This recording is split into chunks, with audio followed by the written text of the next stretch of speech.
Hello and welcome back to the Urban Aesthetic. So in this video, I'm going to build on what I shared in the last video about this entire mindset by working through some of the implications for our day-to-day parenting and also discussing how this relates to certain cultural aspects that we tend to face when it comes to the parenting landscape in Singapore.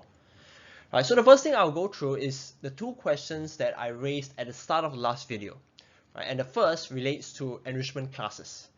Now, parents spend an exorbitant amount of time, resources, discussing with other parents, figuring out which are the best tutors, and pouring thousands and thousands of dollars into enrichment classes. Right? So a friend of mine actually said that she's a teacher at one of the secondary schools, which is quite a high socio-economic standard. So in Singapore, we call that as high SES. And she said that the children don't actually pay attention in class because their parents have told them that just go for the tuition class, and because they pay money for the tuition classes outside of school hours, therefore the value attached to those classes is far higher, and the value that they ascribe to the day-to-day classes in schools that the teachers teach is basically zero because it's free, right? Isn't it? And so that's really, really unfortunate, right? But now coming back to this whole idea of enrichment classes and how this framework helps that, right? Intuitively, once we understand this framework, we can see that parenting enrichment classes is really a very, very tiny portion of the overall formation of a child into an adult. Right? I'm not talking here about skills development. There are certain skills that really enrichment classes or all sorts of classes will be able to support and play a massive role in. For example, my Chinese was terrible.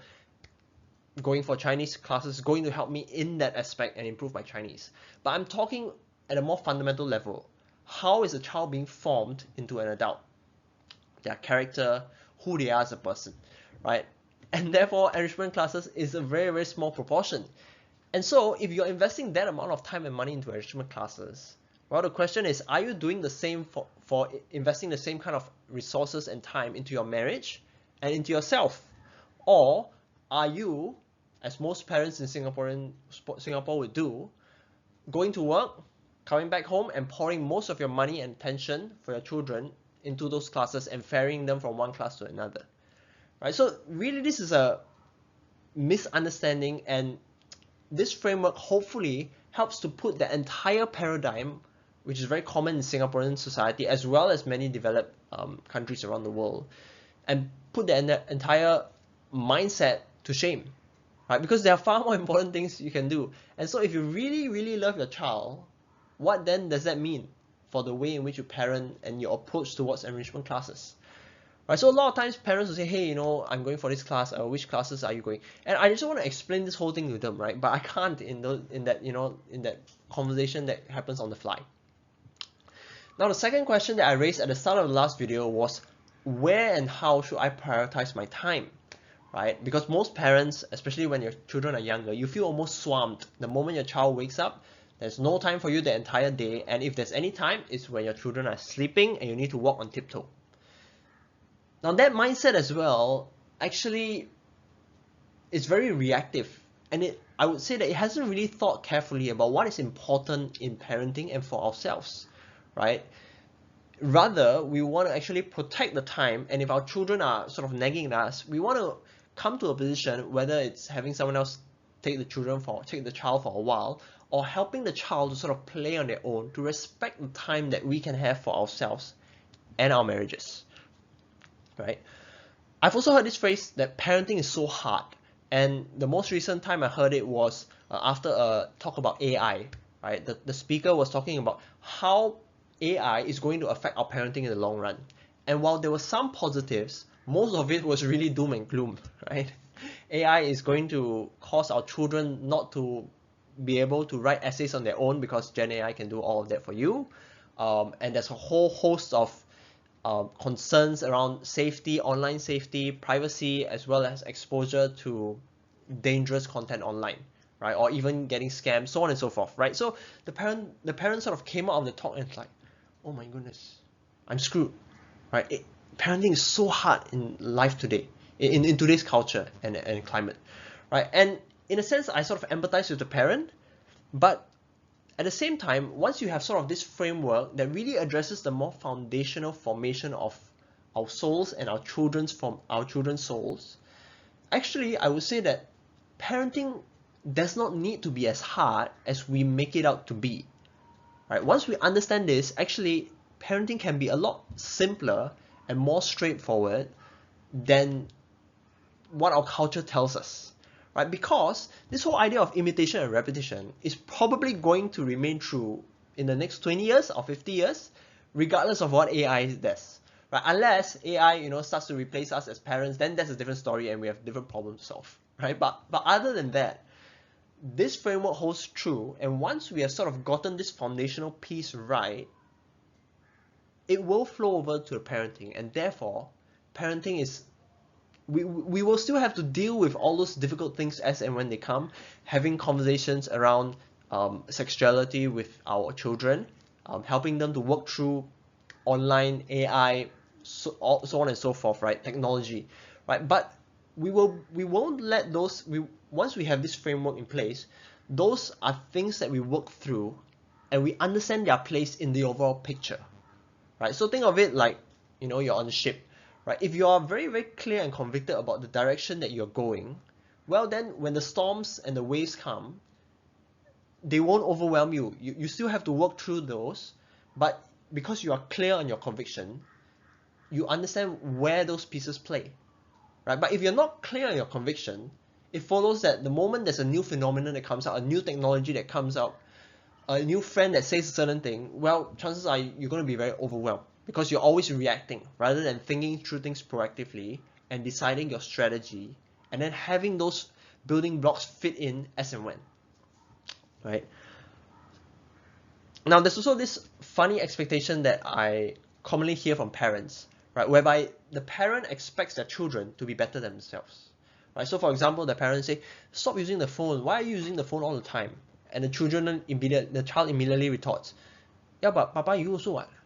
Right? And then the parent doesn't have anything to say, right? And so there's this idea that parents expect their children to become better persons than themselves, right? And this framework sort of refutes that, right? If we really love our children, the first and most important thing we should do is to love our souls, right? And if we expect our children to be better than us, well, then that's just delusional, right? So rather than pouring all our time and effort into our children, the first and most important person we should take care of is ourselves, right? And our souls. Right? And there's also this framework also addresses the sort of issue between having happiness as the end goal and character, right? So many parents and many non-parents will say that, oh, the goal of my life is I just want to be happy, or I just want my child to be happy.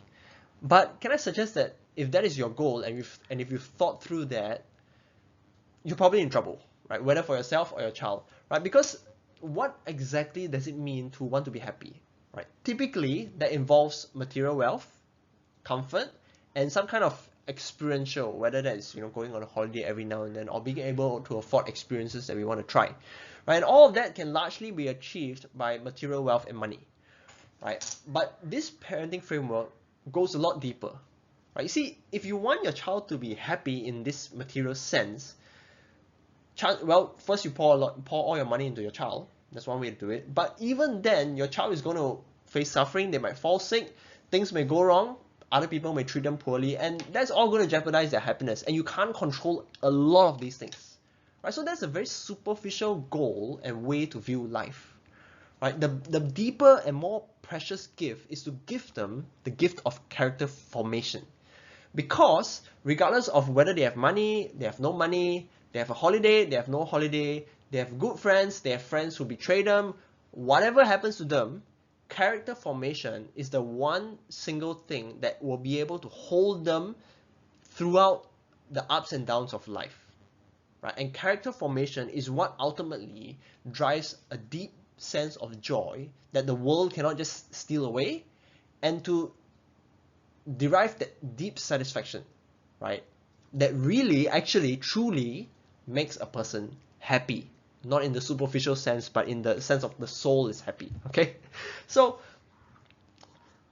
again, this dichotomy between having happiness as an end goal and character as an end goal. The next point I want to talk about is the sort of plethora of content online on Instagram relating to parenting tips, mindset, as well as a whole host of ideologies around in books today, right? Gentle parenting being a very, very large trend that most parents adopt today, right? Now, this whole aspect is helpful, but it tends not to be foundational, right? So if you can see, what I've shared here really doesn't just, it's not really primarily about the parenting aspect. It's really around yourself, okay? And a lot of the parenting happens that is such that you might feel that, oh, you know, if I only said this thing in a little bit better, and the Instagram comments will tell you, the Instagram post will tell you, don't say this, but say this to your child instead, right? Don't do this, do that. And sometimes you might feel that, oh, if only I could do all these things better, this will help me slowly become a better parent.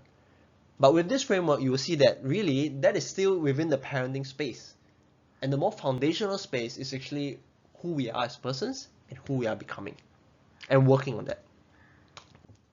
The last thing I want to go through is a comment that a parent mentioned to me a couple months back. So I was actually traveling to Bangkok for an esports tournament. This is Valorant Masters Bangkok, for those of you who know the game. And this was 3 days, 2 nights where I went on my own, right? And the week before I was at church and I spoke to other parents and I told them, hey, you know, I won't be here next week because I'm going for this tournament. And they were like, whoa. They were stunned, right? So they were like, wow, you still can do this kind of thing, ah? Right? And they were like, almost like, in a way, a little bit like scoffing. Wow, your wife is so good, right? And of course, I thank my wife for having the children, taking care of the kids for that weekend so that I could do this. But I want to address more the mindset behind the parents' comment, right? So essentially, they're not exactly looking down on my hobby or my interest or the fact that I took 3 days, 2 nights.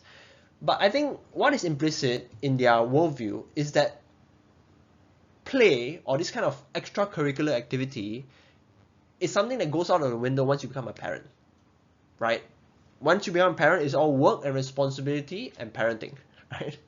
And so sometimes I wonder whether, you know, as parents, they don't tend to be very joyful people, right? And I wonder whether that's relating to this aspect of play that they're sort of left out or neglected of their life. It's just something optional, right? Now, of course, if we are in wartime, then yes, play is the first thing that goes out of the window. But in peacetime, I would say that play and leisure actually has a quite fundamental role to who we are as persons, how we relate to this world, and enjoy it, right? And so for me, this play remains a very essential part of my own formation. And of course, because I like soccer, that will also flow down naturally to my children, right? Hopefully, right? My boy, certainly, my girl, maybe not, depending on her interest, right? And so that sort of sums up today's discussion around how this framework has affected our day-to-day parenting, what we should focus on, as well as some of the cultural ways in which people talk and the assumptions hidden in those conversations. And I hope that this has been helpful for you. The next question, I think, naturally, is this whole idea of practice, this reading, reflecting, discernment. What exactly does this look like? And what is my thought process behind how I have adopted and adapted some of these things into my day-to-day life? Right? And I'll cover that in another video. But for today, if you like the content, I hope that it's been helpful for you, and please like and subscribe. Thank you.